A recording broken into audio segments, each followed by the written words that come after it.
Good evening, my loves. Tonight we will be reading The Cats of Ulthar by H.P. Lovecraft. Sky. No man may kill a cat, and this I can verily believe as I gaze upon him who sitteth purring before the fire. For the cat is cryptic, and close to strange things which men cannot see.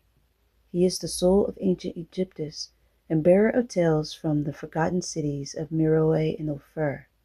He is the kin of the jungle's lords, and the heir of the secrets of hoary and sinister Africa. The Sphinx is his cousin, and he speaks her language, but he is more ancient than the Sphinx, and remembers that which she hath forgotten.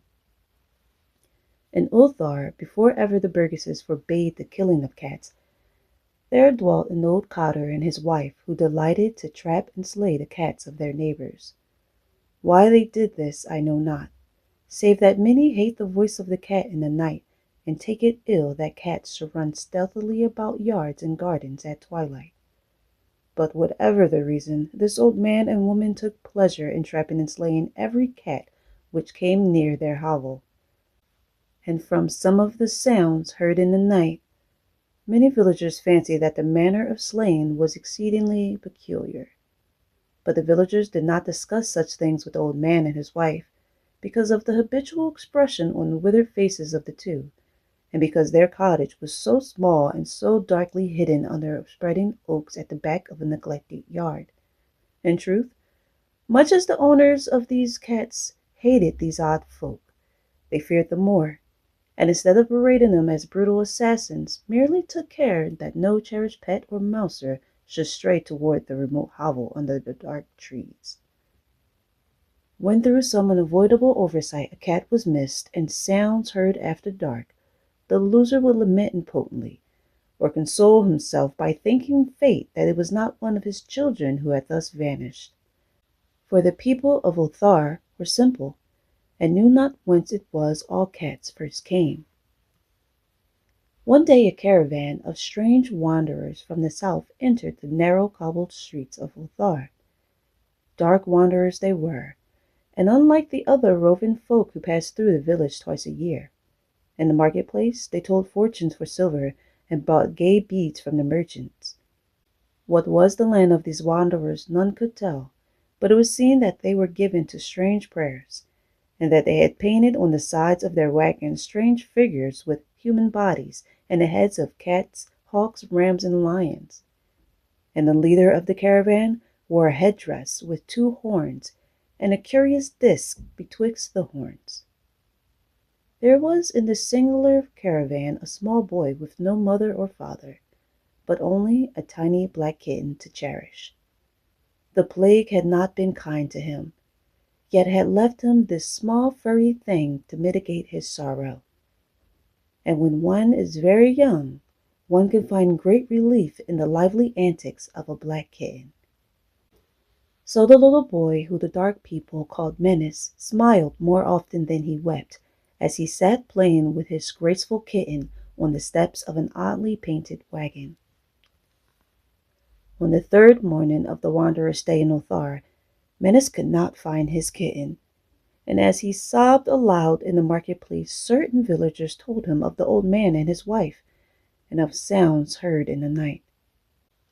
And when he heard these things, his sobbing gave place to meditation, and finally to prayer. He stretched out his arms towards the sun and prayed in a tongue no villager could understand, though indeed the villagers did not try very hard to understand, since their attention was mostly taken up by the sky and the odd shapes the clouds were assuming. It was very peculiar.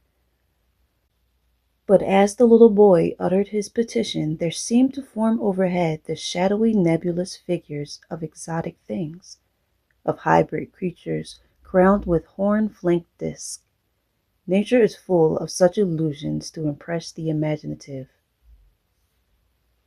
That night the wanderers left Ulthar and were never seen again, and the householders were troubled when they noticed that in all the village there was not a cat to be found. From each hearth the familiar cat had vanished. Cats large and small, black, gray, striped, yellow, and white.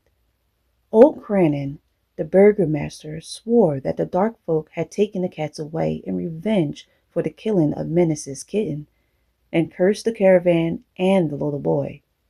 But Nith, the lean notary, declared that the old cotter and his wife were more likely persons to suspect, for their hatred of cats was notorious and increasingly bold. Still no one durst complain to the sinister couple, even when little Adol, the innkeeper's son, vowed that he had at twilight seen all the cats of Ulthar in that accursed yard under the trees, pacing very slowly and solemnly round the cottage, two abreast, as if in the performance of some unheard-of rites of passage. The villagers did not know how much to believe of so small a boy, and though they feared that evil pair had charmed the cats to their deaths, they preferred not to chide the old cotter until they met him outside his dark and repellent yard. So Ulthar went to sleep in vain anger, and when the people awoke at dawn, behold, every cat was back at his accustomed hearth, large and small, black, gray, striped, yellow, white. None were missing. Very sleek and fat did the cats appear, and sonorous with purring content. The citizens talked with one another of the affair and marveled not a little. Old Cranon again insisted it was the dark folk who had taken them, since cats did not return alive from the cottage of the ancient man and his wife. But all agreed on one thing, that the refusal of the cats to eat their portions of meat and drink their saucers of milk was exceedingly curious, and for 2 whole days the lazy, sleek cats of Ulthar would touch no food, but only doze by the fire or in the sun. It was fully a week before the villagers noticed no lights were appearing at dusk at the windows of the cottage under the trees. Then the lead Nith remarked that no one had seen the old man or his wife since the night the cats were away. In another week, the burgomaster decided to overcome his fears and call at the strangely silent dwelling as a matter of duty, though in doing so he was careful to take with him Shang the blacksmith and Thul the cutter of stone as witnesses. And when they had broken down the frail door, they only found this: 2 cleanly picked human skeletons on the earthen floor, and a number of singular beetles crawling in the shadowy corners. There was subsequently much talk among the burgesses of Ulthar. Zath, the coroner, disputed at length with Nith, the lean notary, and Cranon and Shang and Thul were overwhelmed with questions. Even little Adol, the innkeeper's son, was closely questioned and given a sweetmeat as a reward. They talked of the old cotter and his wife, of the caravan of dark wanderers, of small Menace and his little black kitten, and the prayer of Menace, and of the sky during that prayer, of the doings of the cats on the night the caravan left, and of what was later found in the cottage under the dark trees in the repellent yard. In the end, the burgesses passed that remarkable law which is told by traders in Hatheg and discussed by travelers in Near, namely, that in Ulthar no man may kill a cat. That's a short one for you guys this evening. I hope you enjoy this short story by Lovecraft. I enjoyed it thoroughly myself. Happy that little Menace could get his revenge for his beloved little fuzzy butt baby.